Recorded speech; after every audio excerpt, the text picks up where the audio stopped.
Do you like new desire becoming? Do you like it enough that you might be willing to come forth into a physical body, into an environment of contrast, for the express purpose of the hatching of new desire? Newer, deeper, fuller, more meaningful.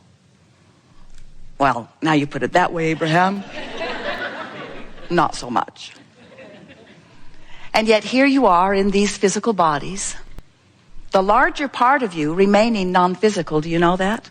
In other words, there is this source energy part of you who eternally continues to expand, because this personality is here sifting through variety and coming to deeper and clearer desires.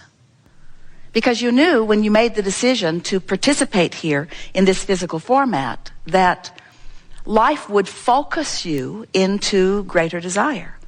And you so liked that idea because then you remembered that, then you knew. It wasn't a matter of remembering it because then you had not lost sight of it. Then you knew that as new desire hatches, all you got to do is become vibrationally familiar with the new desire, and then manifestation follows. Not eventually, quickly.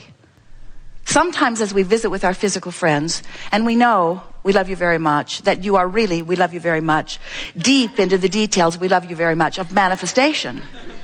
We know that the manifestation really matters, and we want manifestation to matter to you. It must be really irritating to hear someone who is non-physically focused continue to draw a big circle in the air and tell you it's the vortex and insist that you go in. It's sort of hard to get your thoughts around that.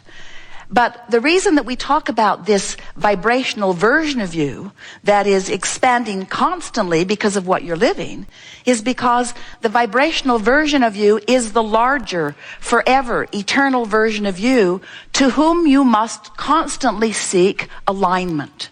Because this non-physical version of you is who you really are. So we're going to briefly give you the big picture, and then we're going to get right into how you fit into it and the importance of who you are and the importance of the manifestations that you are seeking.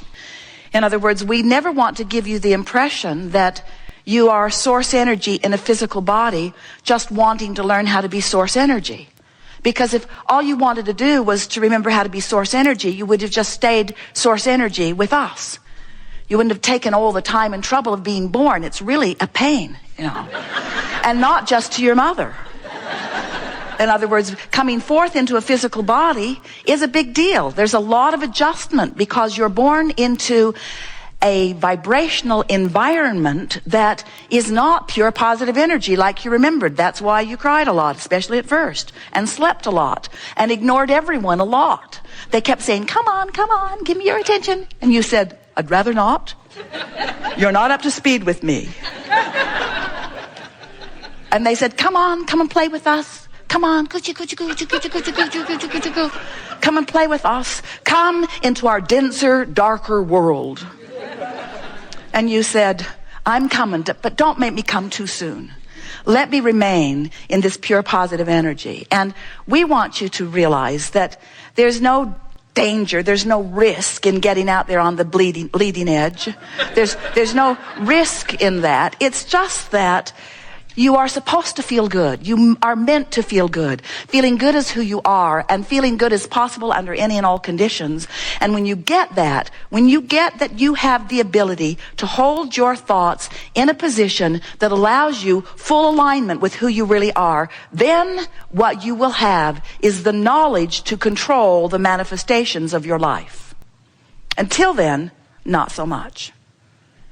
What most do, even those like you who have been listening to us for a while, you look for details in manifestation to which you can have a good feeling response. And there's nothing wrong with that. We encourage it. We've been teaching it for a very long time. But if you need manifestations to perform for you in a way that evokes from you a good feeling response, now you're creating life by default.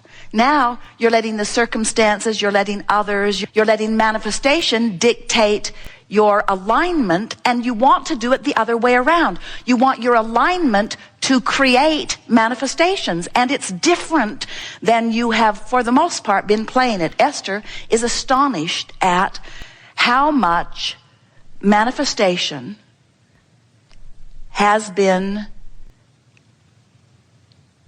being searched by her for details to affect the way she feels.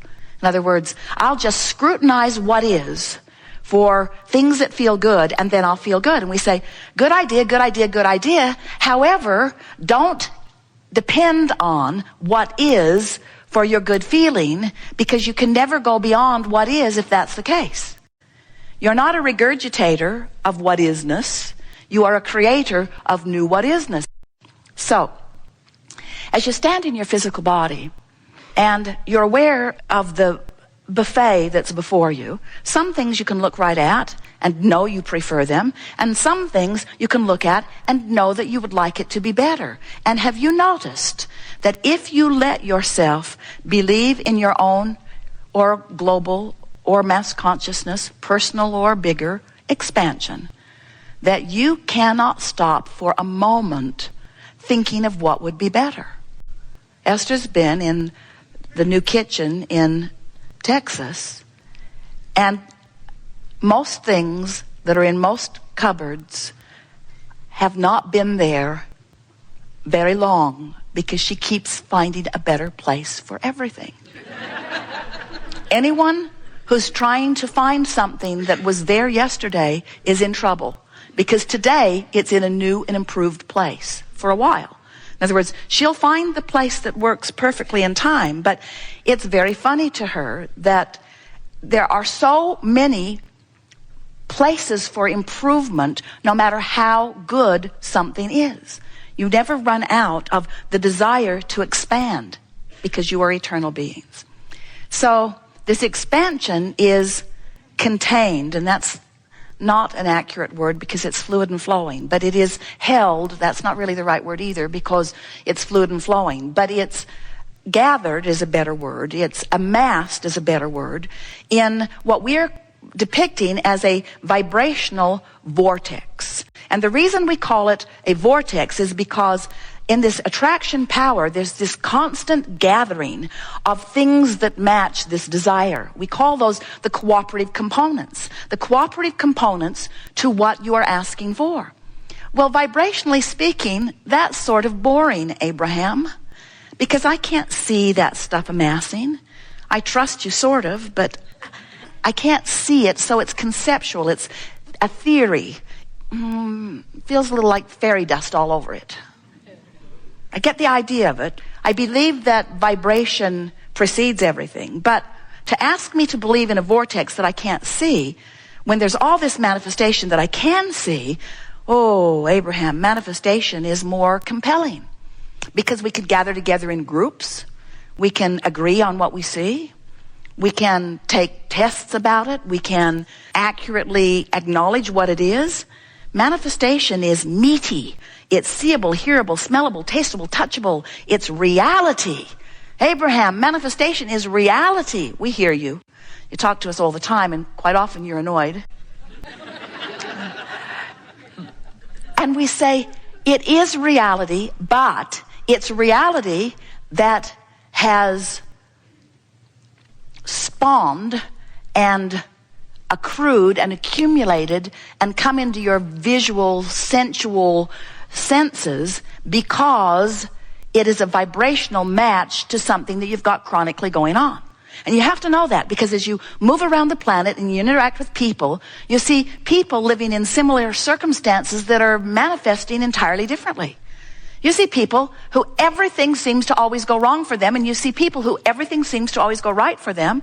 And you just got to know there's a vibrational variance that makes the difference in what's happening to you, not just generally, but specifically moment by moment.